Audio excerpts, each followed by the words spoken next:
Live from the 22 News Studios, this is a Decision 2014 special program. Today, a debate with candidates for the 1st Hampden and Hampshire District, Massachusetts Senate seat. And now, here's Rich Teddemer. Good afternoon. 22 News is working for you this week as we let the candidates you'll see on the ballot next Tuesday debate the issues. Today it's the candidates running for the state Senate seat in the 1st Hampden and Hampshire District. Democrat Eric Lesser, Republican Debra Boronski, and Mike Franco of America First. First, each candidate will have 1 minute for an opening statement, and Debra Boronski gets that offer first. Debra? Thank you so much. My name is Debra Boronski, and I'm thrilled for the opportunity to run for state senate with the hopes of being your next state senator. I've been an advocate for this area my entire life, and I'm looking forward to continuing my advocacy for the people of the 1st Hampden, Hampshire District. I've worked on behalf of local businesses and residents through my work with the Chamber of Commerce, and I feel confident that when I go to Boston, I can continue my hard work and advocacy for the people of this district. It's been a pleasure working and living here my entire life, and I believe that going to Boston to represent you is the next logical step in my career, and I look forward to doing so. Thank you. Mike Franco, your opening statement, please. Thank you, Rick. And thanks to News Center 22 for hosting this debate or forum. My name is Mike Franco. I have strong ties to the area, running for this office of the 1st Hampden and Hampshire District. Was born in Springfield, raised in East Long Meadow, graduated in 1981 from East Long Meadow High School. Also college educated at STCC and Westfield State College. So I've been here. The only time I was out of the area is when I was with the United States Air Force, and I traveled the country for about 5 or 6 years. And while I was out west, I went to graduate school at University of Texas and received my MBA. I finished up with the United States Air Force after about 23 years of service at the rank of major. So I have a professional background to perform this job at the state Senate. I have the education and I have the maturity in that I've worked in the private sector and the public sector to serve the public. Thank you. And Eric Lesser, your opening remarks, please. Well, thanks so much for having me, and good afternoon. My name is Eric Lesser. I'm running for state senate. You know, my father went from driving a cab to treating patients. He taught me that if you work hard and keep your head down, that anything is possible. But we all know that that promise, that opportunity to work your way into the middle class is disappearing, and it's becoming harder and harder here in Western Mass. Yeah, I have a young daughter, Rose. She's 16 months old. I want her to grow up and prosper here in Western Mass just like I did, because we all know it's a great place to grow up. We also know that increasingly jobs and economic opportunity are leaving our area, and that we're increasingly left out and left behind from the growth we see in the east and to the south. We can change that, though. The way we change it is by focusing on some new ideas: high-speed rail, high-tech manufacturing, shaking up the system a little bit to get more for our communities, and that's what I'll be ready to work on day one. Okay, candidates, here we go with the questions for you. This candidates forum right here, and we go in this order with Eric, Debra, and Mike. We start off with question number 1. We received an email from a viewer who's watched a school bus letting off children at one of the area homeless hotels. The viewer yesterday watched a family unloading an SUV with a number of large black trash bags, presumed to be personal belongings, as the family brought those bags inside the hotel. The question is, how long, specifically in months or years, should it take the government and the state legislature to end sheltering homeless families in hotels and motels? Eric?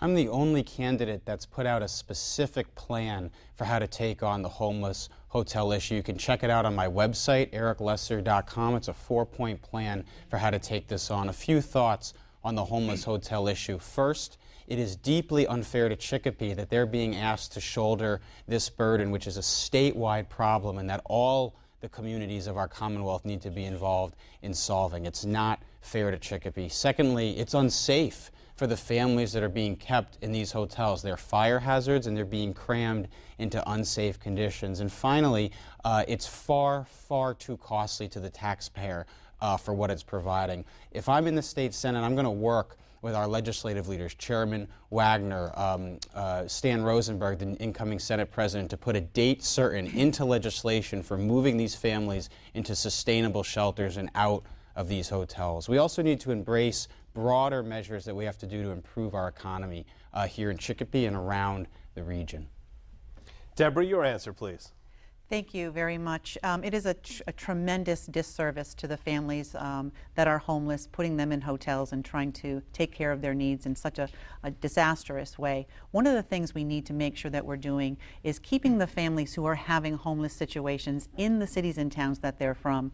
Transporting people from the east to the west is only causing more problems for us here in the 1st Hampden, Hampshire district. It is my absolute hope that through my program, which is responsible and accountable spending, my entire platform is about taking a hold of the programs that we have on a state level and making them more efficient and more effective, that we can then in turn return money back to the cities and towns so they can take care of the families that are in desperate need. Our children do not belong in hotels. They belong in good quality homes. And by returning more money back to cities and towns through responsible and accountable spending, we'll be able to take better care.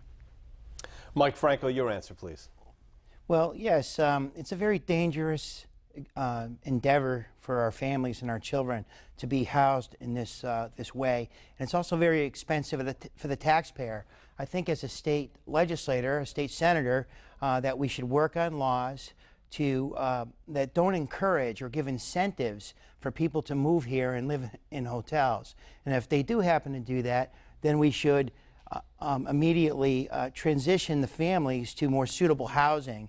There's plenty of apartment space for rent in the various communities, and we need to immediately move those folks there because it's a dangerous situation. There are a lot of code violations, and it's very expensive for us.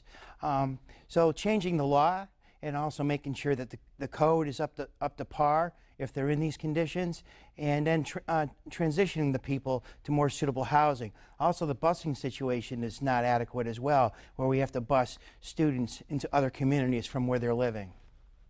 Okay, candidates, question number 2 right now. If elected, will you promise to complete your entire 2-year term in the Massachusetts Senate?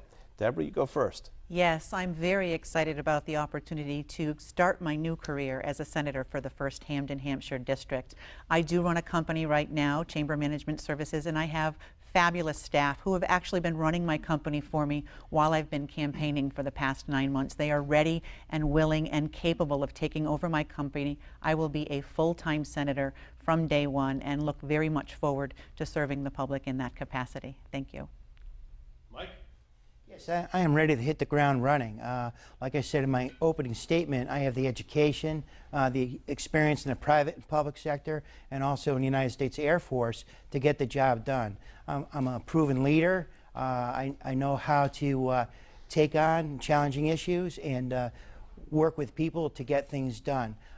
What I really like to look at is helping to tailor back government, lower taxation, limit government a little bit more, and open up individual liberty and economic freedom for the citizens of this district, the 1st Hampden and Hampshire district, and the citizens around the greater Springfield area and across the whole state. I think we need to unleash our entrepreneurial and innovative spirit. I agree with the other candidates about jobs in the economy, and I do have the experience working in the public and private sectors to help me get the job done, to look for ways to help families find work so they can support themselves.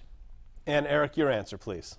Thanks so much. Absolutely. I hope to not only serve the 2-year term, but to serve for a very long time, because we've got a lot of big things to work on here in Western Mass, and there's a lot of big issues I'm ready to tackle, and I'm ready to work with our legislative team, with Chairman Wagner, with Stan Rosenberg, the incoming Senate President, with our new governor, to get the ball moving, to get more for our communities here in Western Mass. A couple things I want to work on from day one and want to work on in the coming years. We need high-speed rail between Boston and Springfield. They just opened a north-south line connecting Northampton and Springfield. We got to get a Boston to Springfield line. That would be a game changer for our communities. We need more high-tech manufacturing. We know our area has a traditional strength in high-tech manufacturing. We need to beef up our job training programs, connect more of our students with that growing field, and we need to shake the system up a little bit to get more for our communities. That's what I'm going to be focused on for the next 2 years and hopefully for long after that as well.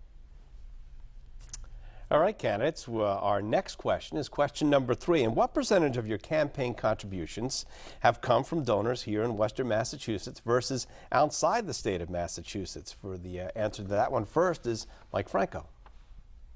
Well, I have limited contributions because I am a grassroots candidate.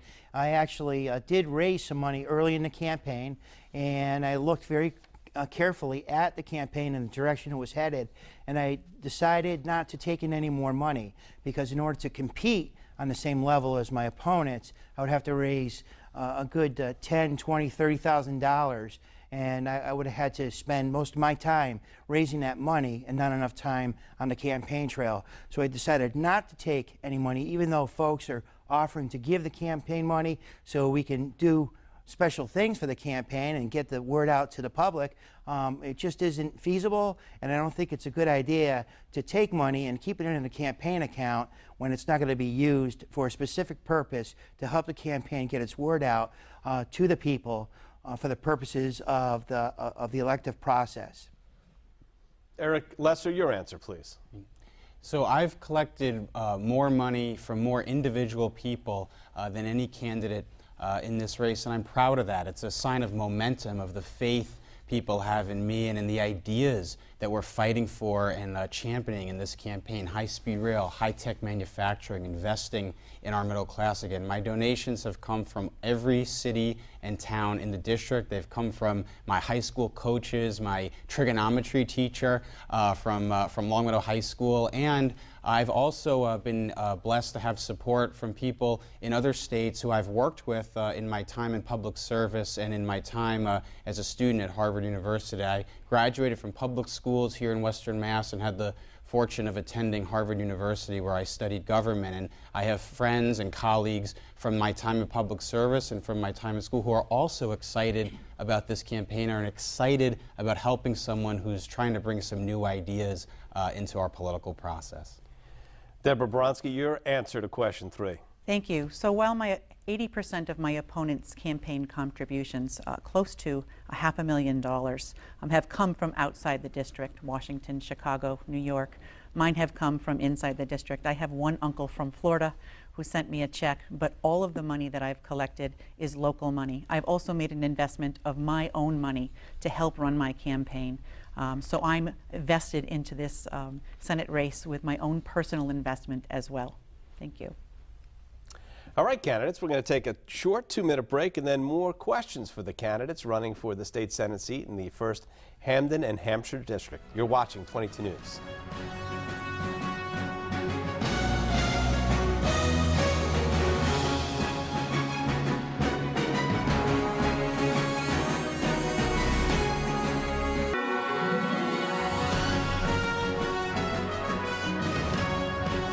Welcome back to the debate between the candidates running for the state Senate seat in the 1st Hampden and Hampshire District. We have Democrat Eric Lesser, Republican Debra Boronski, and Mike Franco of America First here in our studio today. I'm asking the questions, they're giving the answers. We're up to question number 4, and it's starting off with Eric. Where is your residence now, and where will be your permanent residence once elected? Eric? Thanks, Rich. I live in Longmeadow on Woolworth Street with my wife, Allison, and our 16-month-old daughter, Rose. We actually live right next to Williams Middle School, which is the middle school I attended myself, so that's been fun. We live about a mile, even a little bit less than a mile from my parents, who also live in Longmeadow, which is where I grew up. I grew up in Longmeadow. I went to Blueberry Hill School, Williams Middle School, and Longmeadow High School. After graduating from public schools there, I had the good fortune of being able to attend Harvard University, where I studied government. From there, I worked at the White House Council of Economic Advisors, where I worked on what I think is one of the fundamental questions of our generation, which is, in an economy where a 19-year-old can become a billionaire by inventing an iPhone app, how do we create an economy that works for everybody else? By investing in the middle class. So after having that experience, I came home to raise my family where I grew up, near my family, in the community I grew up in, and that's where I'll be staying. Debra, your answer, please. Thank you so much. I have lived in East Longmeadow for the last 10+ years, and prior to that, I lived in Chicopee for 16 years. In Chicopee, I had the pleasure of raising my son, who went to Chicopee Public Schools. I ran the Chicopee Chamber of Commerce and actually was the president of the Galaxy Council, which put on the amazing air shows. And I was pleased to have the opportunity to run 3 of the Great New England Air Shows when I was living and working in the city of Chicopee. I still continue to serve the city of Chicopee as a member of their retirement board. My mom and dad met in Indian Orchard, so I've lived and worked in this district my entire life. Look forward to taking my experience living and working in this district my entire life to Boston. I have a deep and personal understanding of what each community means and what each community resident needs for their individual communities. So thank you. And Mike Franco, your answer, please. Yes, I have strong ties to the district with family and friends in the various towns, in the cities, Chicopee, East Longmeadow, Hampden, Wilbraham. And I live in Holyoke right now, but if and when I win this seat, I'll move into the district. I have several options open to me. A lot of folks have been gracious and offered me opportunities to move in the district and live inside the district, and that I will do. But I do have strong ties, like I said. I was born in Springfield, raised in East Longmeadow. I went to Pleasant View School, Maple Shade Elementary, Birchland Park, East Longmeadow High School. Graduated in 1981, 6th in my class out of 254 students. I then worked around the area at various restaurants and places of employment. I went to Stick for my associate's degree, so I have strong ties and I will live in the district. Okay, candidates, here comes your next question. It's question number 5. What is your position on ballot question number 3, which seeks to repeal the state's casino gaming law? If elected, would you support legislation putting the MGM Resorts Casino back if voters reject casino gambling next week? Debra, you're up first.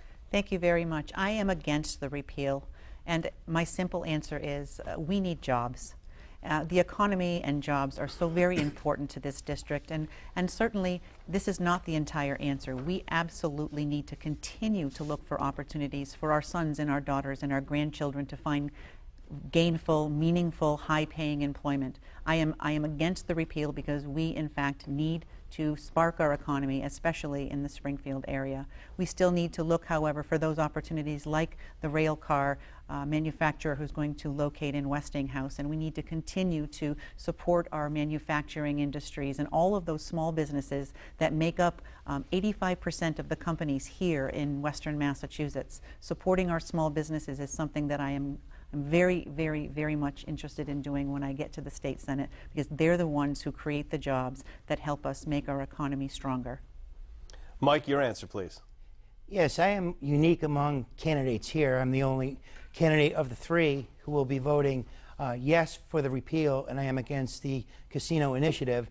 I think that we are 20 to 30 years too late in this endeavor, and that the government makes too big of a deal about casinos. That's one reason we don't have one.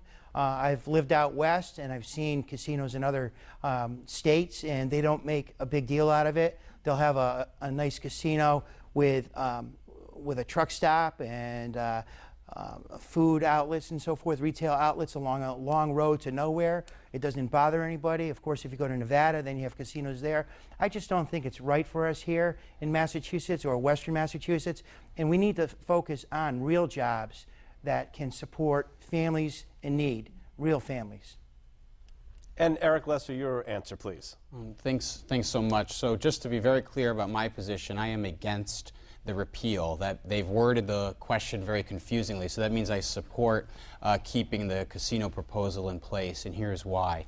Western Massachusetts had its voice on this issue already, and regardless of how folks might feel about the casino itself, what we can all agree on is that a vote happened in Springfield already, and it's a very dangerous precedent we're setting if we open this up to popular referendum, because 85% of the population is located in the Boston area. So what we're effectively doing is setting a path of giving Eastern Mass veto power over decisions that have been made in Western Massachusetts. My feeling is let's move forward on the proposal. Let's make sure that the jobs jobs that come in are high quality, and then let's move on to all the other big things we need to do: high-speed rail, high-tech manufacturing, to get robust middle-class growth going here in Western Mass again. Okay, candidates, we have time for one more question, but this time you only have 45 seconds for an answer, so we'll stay with that. Politicians rarely make a no new taxes pledge. If new taxes are necessary in Massachusetts, specifically, what taxes could you support and what taxes would be off the table for you? Mike, you have the first chance to answer. Yes, I would be against any new taxes or fees. I think we're operating on enough money as it is, and we need to manage that money more properly.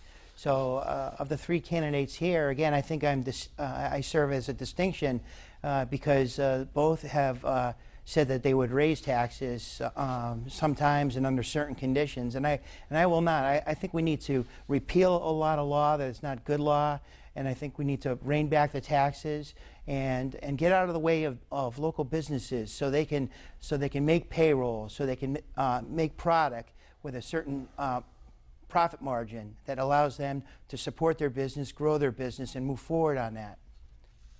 Eric, your answer, please. My number one criteria when evaluating tax policy is this tax fair to middle-class families? Right now, the middle class are being pummeled with ever-increasing tax burdens while corporations get carve-outs that are written by lobbyists on Beacon Hill. That isn't fair. I've taken no pledges in this race. My only pledge is on Election Day to dutifully serve the people of this district and the voters of this district. My opponent signed a radical Tea Party pledge that was put forward by a group that Charlie Baker has said is too extreme and has no place in Massachusetts. It's not possible to be effective at the State House if you've tied your hands behind your back before you've even walked into the door. Debra, your answer, please. I am proud that I've taken a pledge not to increase your taxes. And the good news is that Charlie Baker has endorsed me as his preferred candidate in the state Senate, and it's okay if we disagree. That's the beauty of having two parties at the table, and even people who disagree. By having a conversation, both of us disagreeing and working out the details, we all come up with the best decision. I don't think we need to raise our taxes. Massachusetts has plenty of money. We simply spend irresponsibly. And when I go to Boston, I will initiate programs that help us to be more efficient, more effective, and put our programs and services back in place so that we can return money back to cities and towns. I promise no new taxes. Time now for closing statements, candidates. Each candidate will get 1 minute for their closing remarks. And Mike Franco, you go first.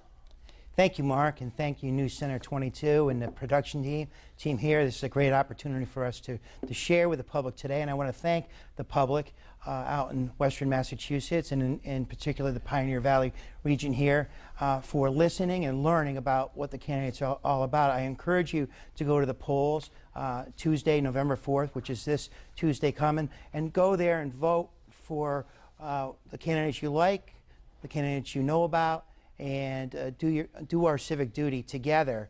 I think that politicians in this area and across the state in particular have been taking us in the wrong direction. We have a lot of issues and problems. Our economy is down, crime is up, and I think we need to start listening more to the likes of Bill Cosby and have less talk about MGM and those kinds of things. So we need to get out there, get active, and especially vote this Tuesday and help me and help us create a better economy for the working families of Western Mass. Eric Lesser, your closing remarks, please. Well, thanks so much for having us today. You know, the stakes are high for Western Massachusetts because the default, let's be honest, is for us to get left behind and ignored by Beacon Hill. And so we really need to fight to make sure our voices are heard. We really need to fight to make sure we have a seat at the table. And we know that Western Mass is a great place to grow up. It's a great place to raise a family. We've got great schools, we've got great talent right here, we've got great location, great quality of life. But we also know that we're increasingly facing mounting challenges. Public safety is nowhere near where it needs to be. We know our economy is lagging behind the growth we see in other parts of Massachusetts. We can change that. We can invest in our middle class again. We can build the connections that we need to other parts of the area. We can invest in a more innovation, more competitive focused economy. The only way we're going to do that, though, is we bring in some new ideas, a new approach, and I'm ready to deliver on that November 4th. And Debra Boronski, your closing remarks, please. Thank you so much. Your next senator needs to have life and work experience that they can bring to the table so that we have those important conversations about what's important for the people here in Western Mass. I offer you a lifetime of commitment, hard work, and dedication to this region. I've served local chambers of commerce, making our communities stronger, helping our small businesses. I've served on local boards of directors for the Selectmen, Housing Authority, Retirement Board. I've served on nonprofit boards. I've lived and worked in these districts. I've changed laws in my role as the president of the Massachusetts Chamber of Commerce. I know the halls in Boston. I have relationships with our elected officials, and I'm ready to sit down at the table and start making positive change. And I want to increase accountability and reduce irresponsible spending, make sure that our taxes are lowered, and that we have proper programs here in Western Mass. Please consider voting for me on November 4th. Debra Boronski. Thank you. That concludes our look at the candidates running for the state Senate seat in the 1st Hampden and Hampshire District. Our thanks to Democrat Eric Lesser, Republican Debra Boronski, and Mike Franco of America First for joining us today. Don't forget, Election Day is Tuesday, November 4th. If you missed any of today's debate, you can watch it again on wwlp.com. I'm Rich Teddemer. Thanks for watching. Have a good afternoon.